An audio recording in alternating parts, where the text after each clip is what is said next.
Gone girls and the hunt to find them. I'm concerned. I'm worried. I don't know what to think. You don't sleep. You drive around at night. You're always looking. How can 2 children be gone and no one knows where they are? But someone knows. The 2 girls came running across that little field, and she kept telling the kids, get down in the back seat. A secret network of hidden children. I'm turning 16 tomorrow, but instead of a birthday party with my friends, I'm in hiding. It was moving between houses with people who I'd never known. But are the girls part of it? Lieutenant Polinsky called me and said, are you sitting down? And then I knew something was coming. A sudden appearance and an explosive story. He had 6 gunshots, and he was going to shoot all of us. I've never seen anybody that scared before. A family torn apart and accusations of brainwashing. My writing then and what I wrote then, that doesn't sound like me. Footprints in the snow. Welcome to 2020 on ID. I'm John Quinones. The family home is where children are supposed to feel safe. So what would cause Gianna and Samantha Ruckey to vanish with nothing but the clothes on their backs? In 2016, Elizabeth Vargas and her team spent 6 months tracing the teens' footsteps and unraveling the mystery of their disappearance. Along the way, from big cities to frozen farms, sandy beaches to jail cells, they also unearthed a nationwide jigsaw puzzle of children declared missing. But were they? Take this incredible journey with us that begins with footprints in the snow. It is 7 p.m. on a 30-degree April evening in the suburbs of Minneapolis. A spring snowstorm has blanketed the roads. And while most families are settling in for dinner, one family is about to fracture forever when 2 children living at this home vanish. No shoes, no coats, no backpacks, nothing. Poof, they're gone. 13-year-old Gianna and 14-year-old Samantha Ruckey disappear. The only trace? Footprints in the snow. But oddly, there is no manhunt to find the girls, no police press conference. How can 2 children in the state of Minnesota be gone and no one knows where they are? Their parents are embroiled in an ugly divorce and custody dispute, but they insist they are united in their desperation for the girls. I'm concerned. I'm worried. I don't know what to think. You don't sleep. You drive around at night. You're always looking. Where did they go? Who are they with? And why does our journey begin by asking questions to their mother inside the Ramsey County Jail? Did you have anything to do with your 2 daughters running away? No. Do you sit here and think, how did this happen? Clean record, never had a Clean problem. record, and here you are in jail on $1 million bail? What's going on? I have no idea. This shouldn't be what happens in a divorce.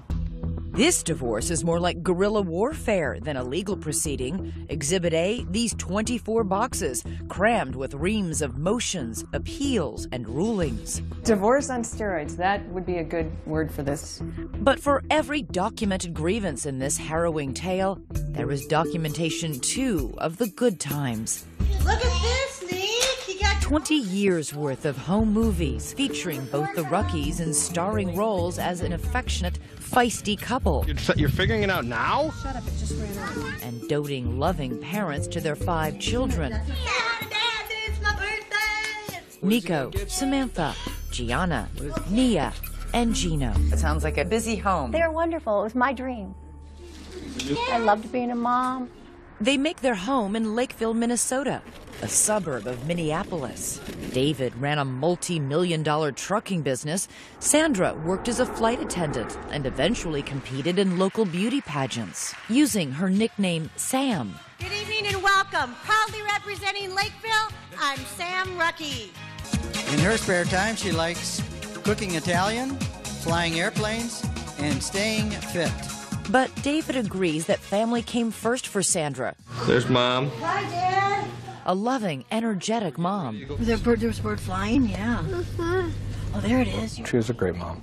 Very attentive to her kids. Come on, Nico. Their oldest son, Nico, loves hockey and theater. He was my first, so of course he was spoiled. Hi, Nico.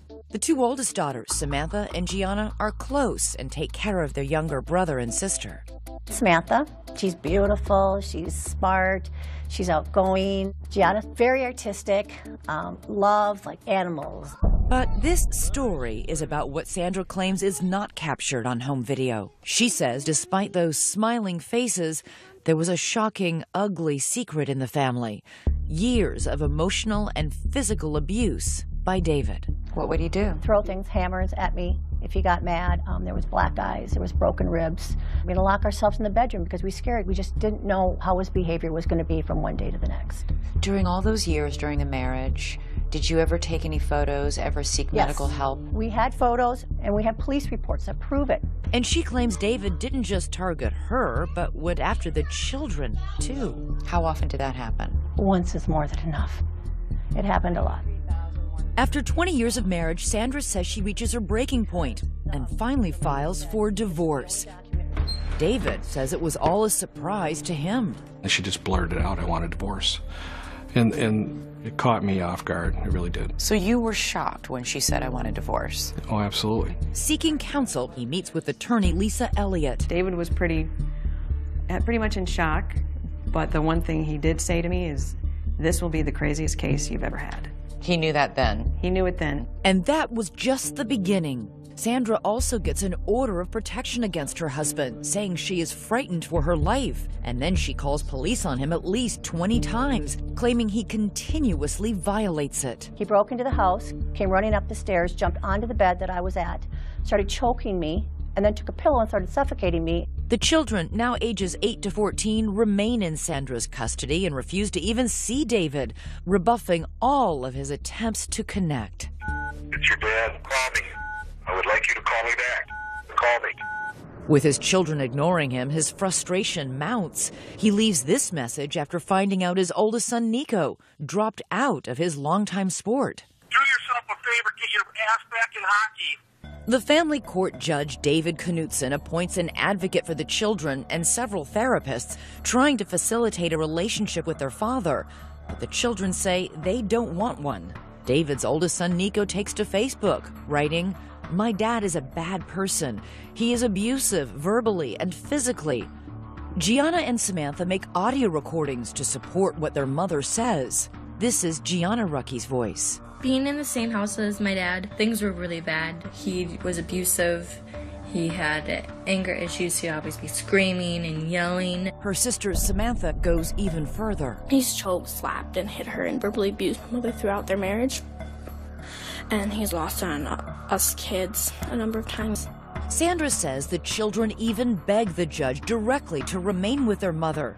But the judge determines thus far there has been no evidence of abuse. And based on the findings from a psychologist he appointed, that it is Sandra who is the real problem here. That the children are showing signs of parental alienation syndrome, meaning the reason the children are adamantly opposed to seeing David is not because he's abused them or their mother, but because Sandra has brainwashed them. She tried to destroy his relationship with the children by telling them things and scaring them about what he was doing to them, how he was threatening them. I've never done anything but be there for my children. My kids are my life. This is where the judge takes a drastic and, for Sandra, devastating step.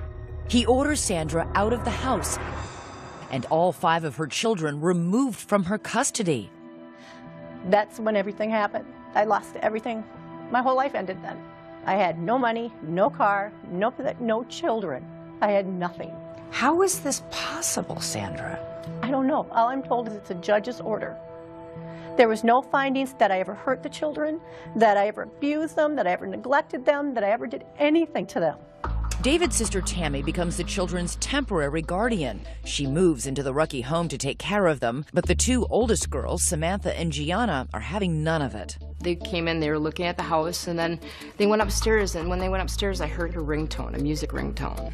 And I thought, okay, maybe they have a phone. Tammy goes downstairs to the basement, thinking nothing of that call or who might be on the other end. Just 20 minutes later, I didn't hear anything, and I see their shoes in their backpacks, so I'm thinking they gotta be here. Well, I go to look around, and they're nowhere to be found. The girls are gone. Then I called 911. Next, where did they go? Who was on the phone? Did you think, where might my 2 daughters have gone? Could they have entered a hidden world? A network operating outside the court system? For vigilante parents taking the law into their own hands? And what does their father have to say about all this? Stay with us.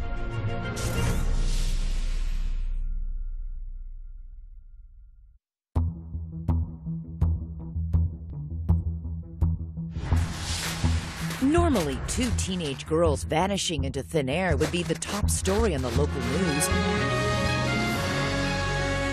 But that's not the case here in Minneapolis. There is no Amber Alert, no search parties combing the woods. Sandra, separated from her children by court order, says she finds out her daughters are missing from her attorney. What was your reaction? What any mother's reaction would be.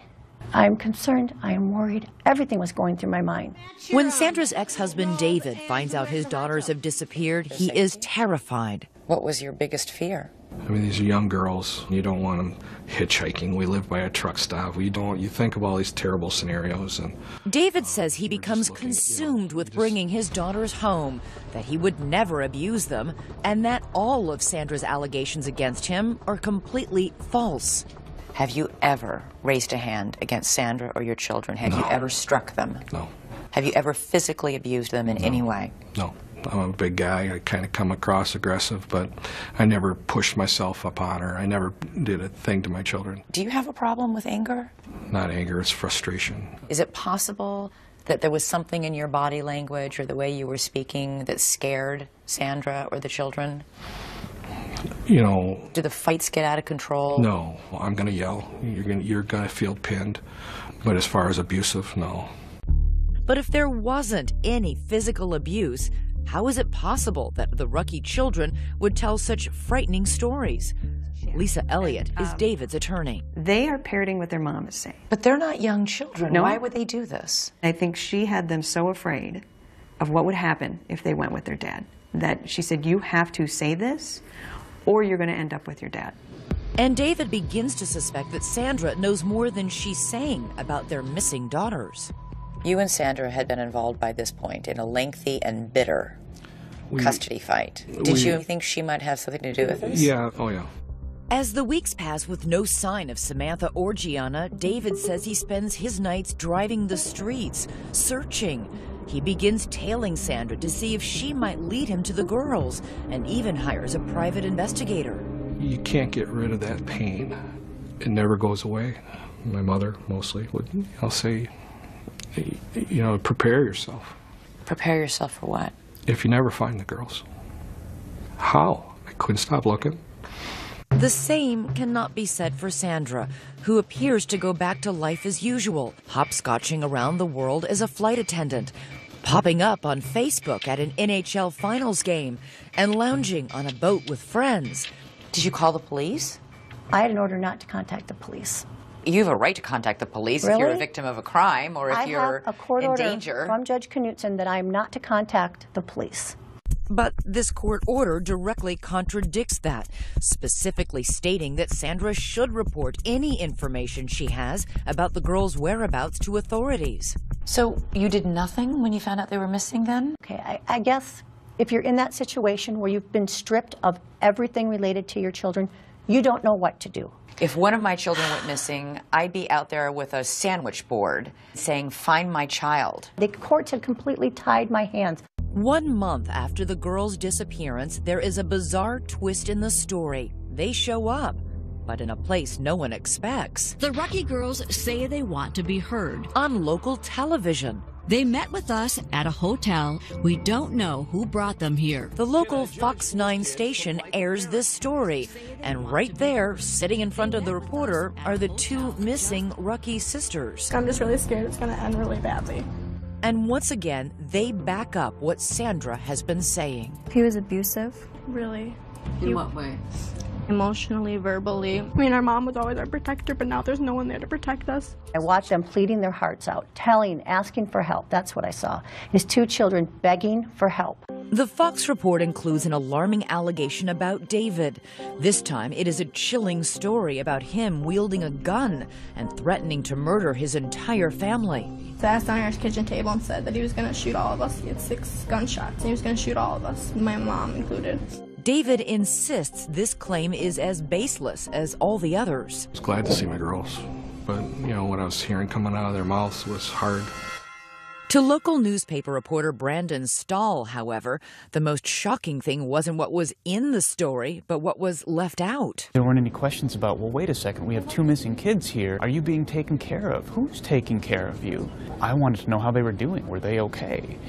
And as quickly as you can change the channel, the girls are gone again, vanishing back into the night.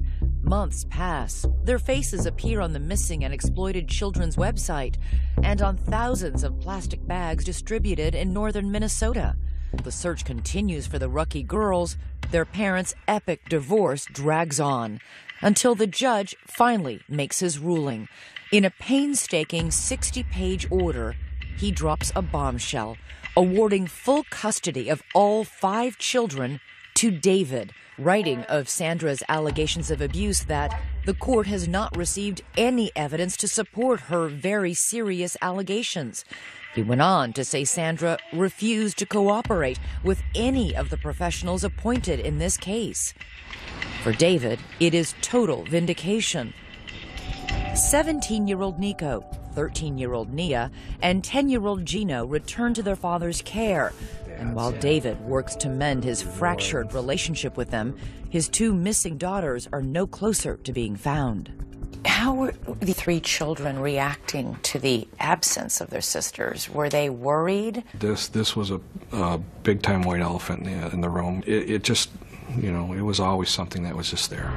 The secret of what really happened to the Ruckey girls holds for 2 alarming long years, until someone who knew that secret, someone who kept it, finally speaks up.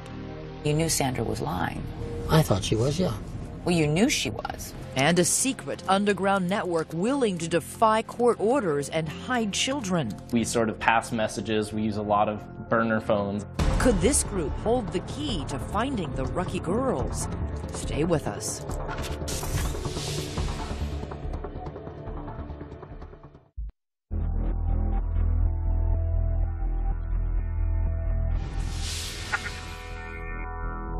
From the moment the 2 teenage Ruckey girls vanished, police suspected their mother, Sandra, was lying.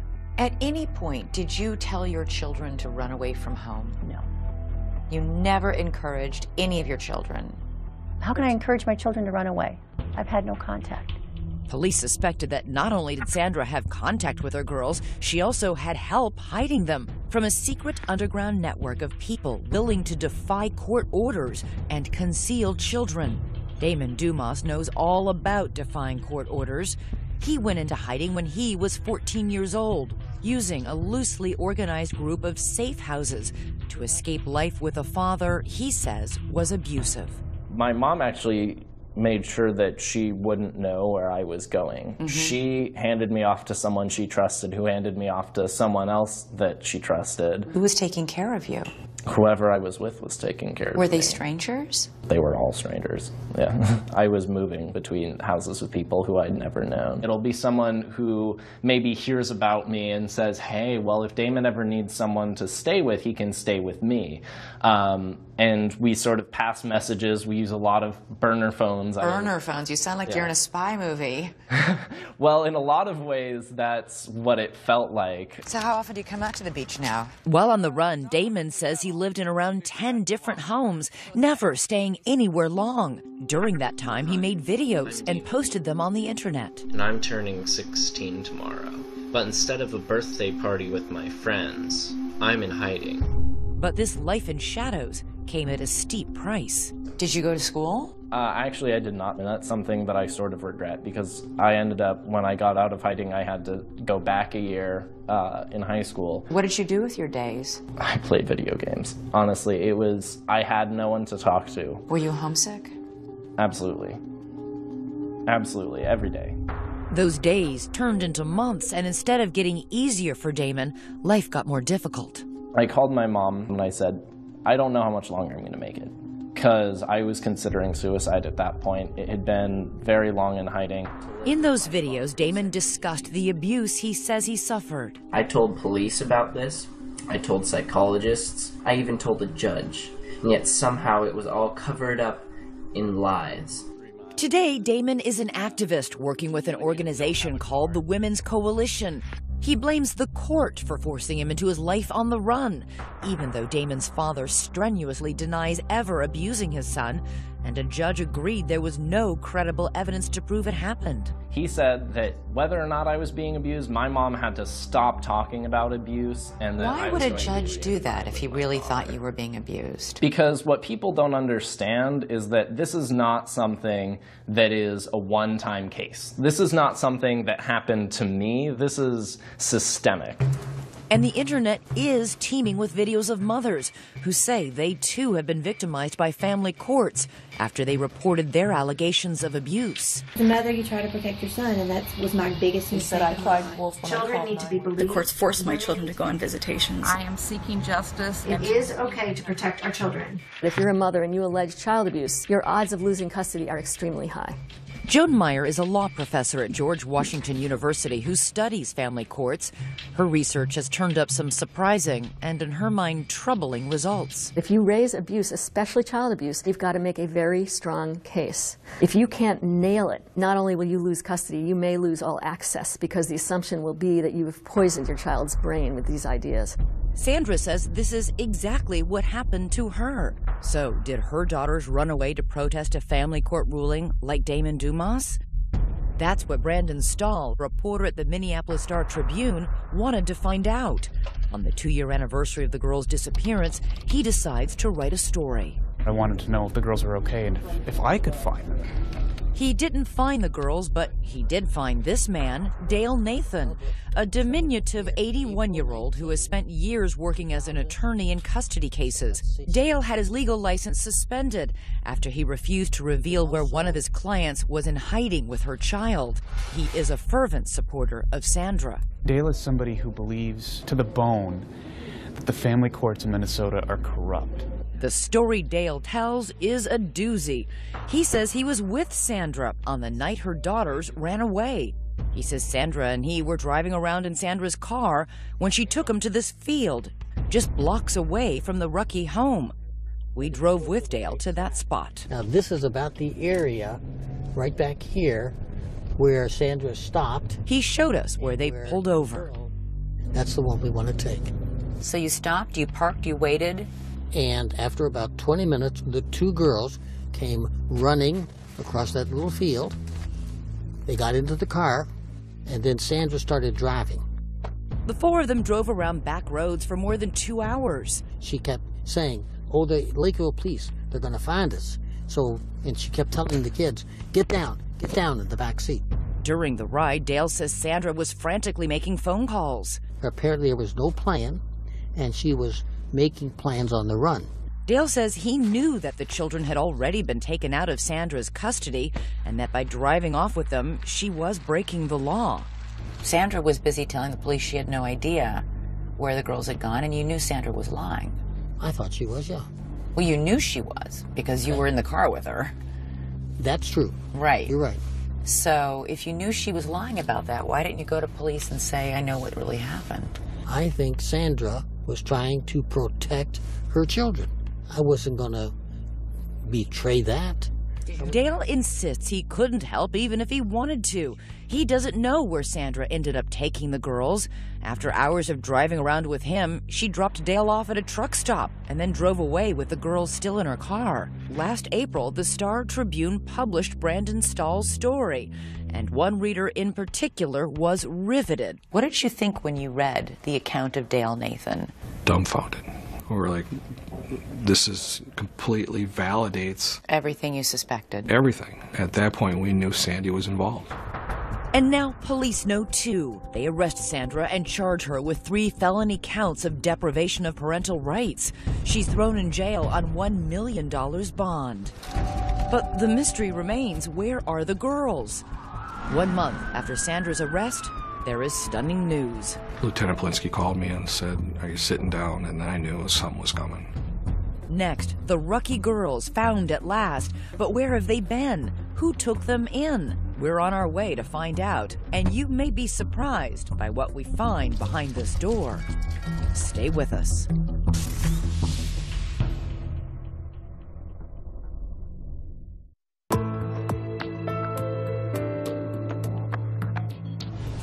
It has been more than 2 years since teenagers Gianna and Samantha Ruckey disappeared from their suburban Minneapolis home. With their parents locked in a fierce divorce battle, authorities suspect the girls' mother knows where they're hiding. Still, everyone is in for a shock. Once again, here's Elizabeth Vargas. Where can two teenage girls hide in plain sight? Deep in the snow-swept fields of Minnesota's North Country, amid miles and miles of desolate, untouched land, this speck of property, a farm called the White Horse Ranch, holds the secret of the missing Ruckey daughters. What led police here? The trail begins with one of Sandra's staunchest supporters, Dee Dee Evevold, an activist friend, vocal about her belief there is corruption in the family courts. Detectives search her home and find a cell phone photo of one of the girls on a farm. They trace that photo back to the White Horse Ranch. And with that, bingo! Police discovered this is where the girls have been for the entire 2.5 years of their disappearance. We took a trip to find out how they ended up here and how they went under the radar for so long. Behind this door are the people law enforcement believes broke the law by housing the girls. Welcome. They are an unlikely pair of alleged criminals. Gina and Doug Dolan own the ranch, which offers 90-minute therapy sessions with their animals, 22 horses, 3 donkeys, and 2 alpacas. They help children who've been abused. Our mission is to reach children and families and to bring healing and wholeness through the animals. Hundreds of children have made day trips to the ranch, but Samantha and Gianna Ruckey were not their typical guests. We received a phone call from Dee Dee Evevold. Dee Dee Evevold not only knew Sandra, she knew the Dolans and respected their work on the ranch. I knew that these are good, honest, salt-of-the-earth people that really are just about doing the right thing. She just said that they needed a temporary place and that they were working through a court case. So you thought they were coming for 3 days? That's correct. 3 days isn't a big deal. The Dolans say it was Sandra, along with Dee Dee, who dropped the girls off at the ranch one night with no more than the clothes on their back. Then Sandra left and never returned. Days turned into months, and then astonishingly, years. I don't understand how 3 days turns into 2.5 years. I don't know if I can even answer that question. This is where the Dolans' attorney, Travis Kyle, steps in, because the Dolans, along with Dee Dee Evevold and Sandra, are now facing felony criminal charges for their role in the girls' disappearance. At this point, there's certain information we just can't disclose. But they can say that in that long period of time, the Dolans never saw Sandra again. They spoke to her by phone only a handful of times. And it was always from a track phone, so there was never a way of connecting with her. And then would speak to the girls?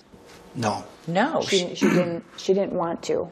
I mean, she was very concerned about them and tell them that I love them. I almost feel like she knew that they were safe here. Don't you think that's a little weird? Mm-hmm. We run into a lot of weird stuff here. While the Ruckey girls are away from everyone and everything they know, communing with the alpacas, 3 hours south, their father scoured the earth for any sign of them. Why did you keep them here, despite the fact that you knew a parent was looking? I wouldn't say that we kept them here. We allowed them to stay. They could have left at any time. They didn't want to leave.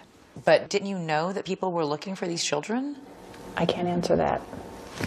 Not at this time. Our choices were to put them out on the street or give them a place to live. And we did not want them out on the street. They told you they would continue to run away if forced to return to their father? But you must have known, you did know, that they had a father who was looking for them. Did you ever think about him?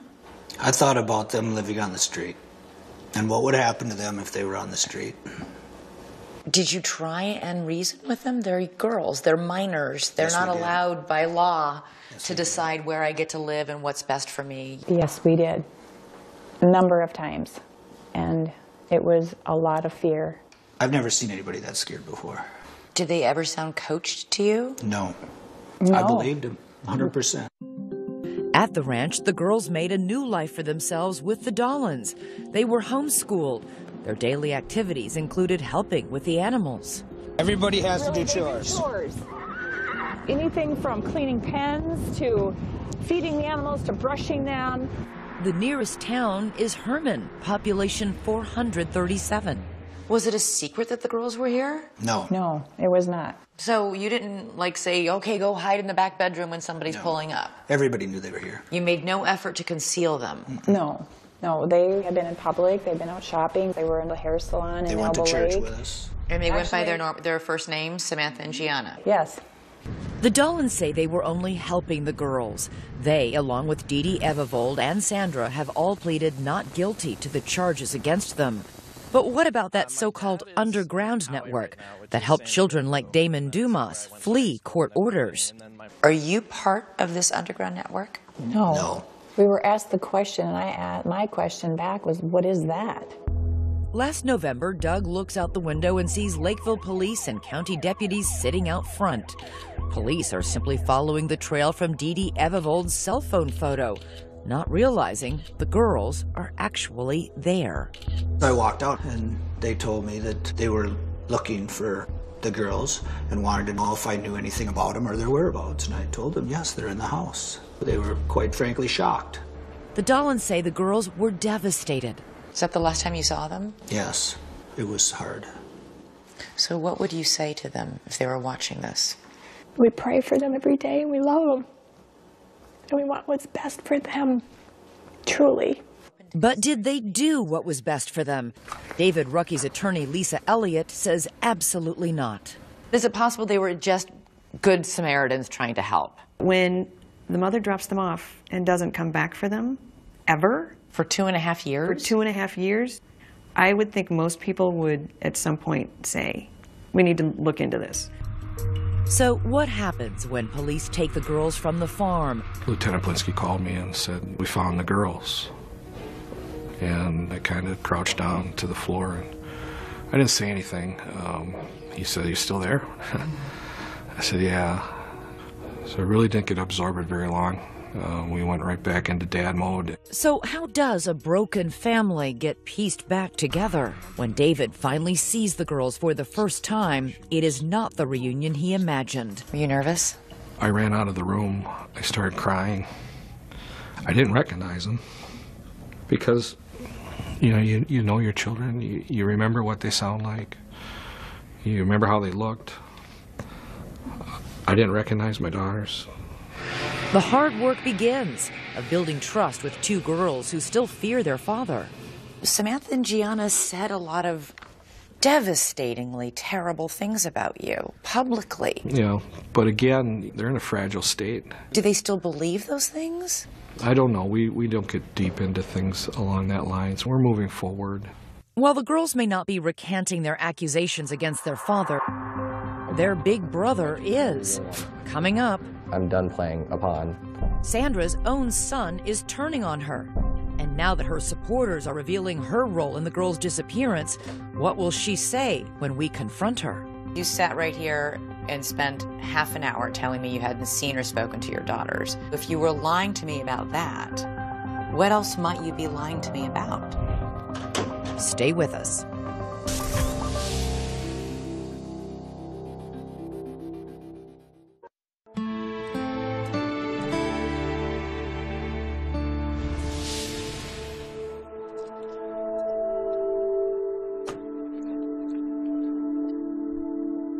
For the second time in 2 months, we have come to the Ramsey County Jail in St. Paul, Minnesota, to visit inmate Sandra Grazzini Rucky.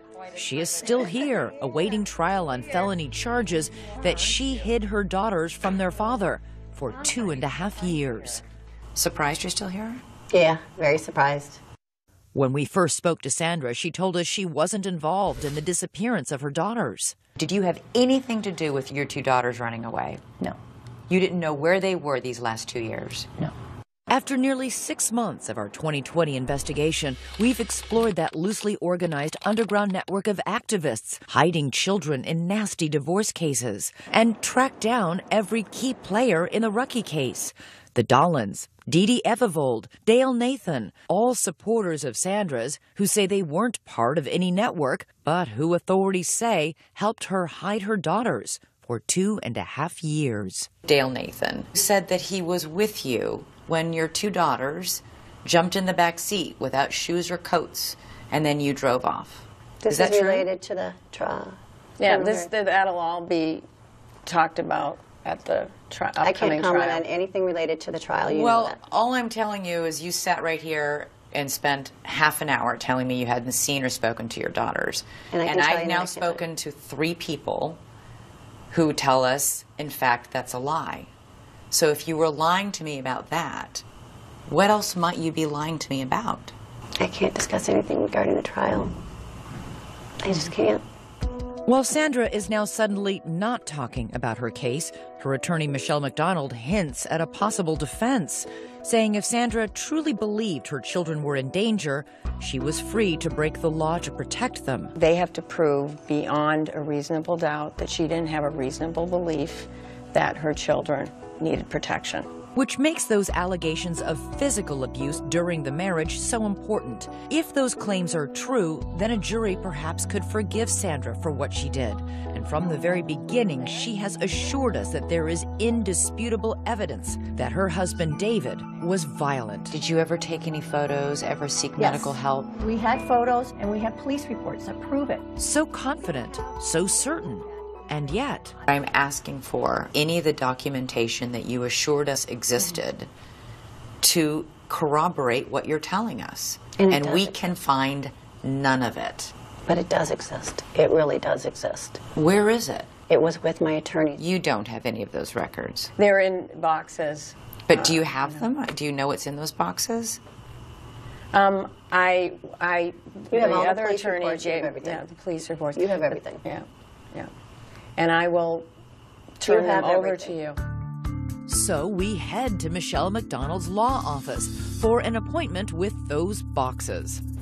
Okay, so here they are. This is Sandra Grazzini-Rucky's basically divorce case. We spend hours there scouring thousands of documents, and in more than 20 boxes, we didn't find a single piece of paper or photo to prove that any physical abuse ever happened. So we reached out to the Lakeville Police Department, and they have no record of ever being contacted by Sandra about abuse during her marriage. Sandra certainly has never been afraid to call the police, ever. If there were instances of David being violent or threatening, there would be police reports of it. There are none. Sandra's strongest proof was always the testimony of her children. But today, one of those children has recanted his story. Oldest son, Nico. Get up there, Nico.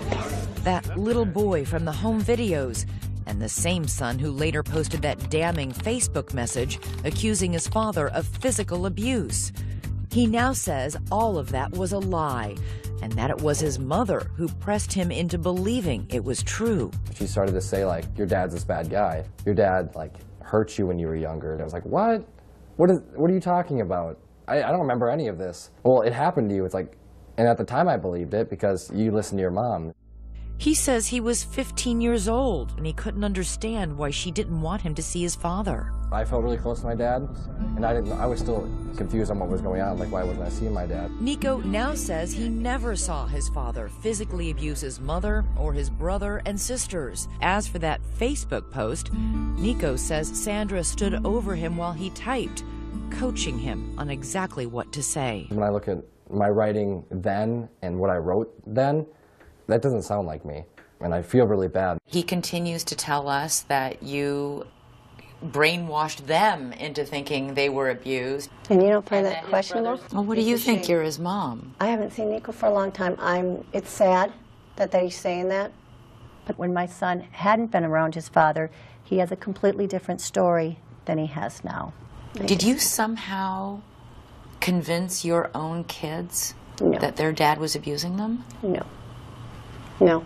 To this day, she says she stands by every decision she has made, every battle line she's drawn, every consequence she and her children have suffered. The two daughters, they spent 2 years working on a horse farm. They didn't go to school. You don't think I think about all these things? I know what these kids have been put through. But it wasn't me who put these through. This was the system that put them kids through this. David and his attorney, Lisa Elliott, say this was never about keeping her children safe. Sandra, they say, wanted revenge. She was out to destroy him for whatever reason, and I don't think she cared what she destroyed in the meantime. Do you think you will ever be reunited with your children? Yes. You do? Yes. Yes. I believe this will be turned around. Perhaps, but it will take more than a court order to do that. It is painfully clear as you watch her son Nico struggle with the simple question, does he still love his mother? I want to say no, but she's my mom. She just doesn't feel like a mom. Nico, wave at Dad. For now, all that remains is a heartbreaking time capsule of a family that no longer exists. Happy New Year! Happy New Year! Oh my God, I haven't seen them in years. Where'd you find pictures? My babies. Sandra, are you making any comment today? Sandra is now out of jail. She was released after 130 days behind bars. I do appreciate the air and the sun. I will say that. But she says there was no cause for a celebration. I'm in a prison without the bars, is what I'm in now. Because as part of her release, Sandra is not permitted to have any contact with Samantha and Gianna. She is allowed to see her other children with conditions. As for the girls, David says they are happy to be home and doing well. They have started a new life together and have had their first family vacation in years. David asked us to obscure the children's faces to give them privacy, and it might surprise you to hear how David sees his family's future. Will you fight her ability to see the children? This is my children's mother. It's important that they have a mother. As of 2016, Samantha and Gianna Ruckey are back in their high school and getting good grades. Their mother, Sandra, meanwhile, was later found guilty for her role in the girls' disappearance. Gina and Doug Dolan, along with Sandra's friend Dee Dee Evervold, are awaiting trials for their alleged involvement in the girls' disappearance. Each faces a maximum sentence of 4 years in prison if convicted. I'm John Quinones. Please join us next time for another edition of 2020 on ID.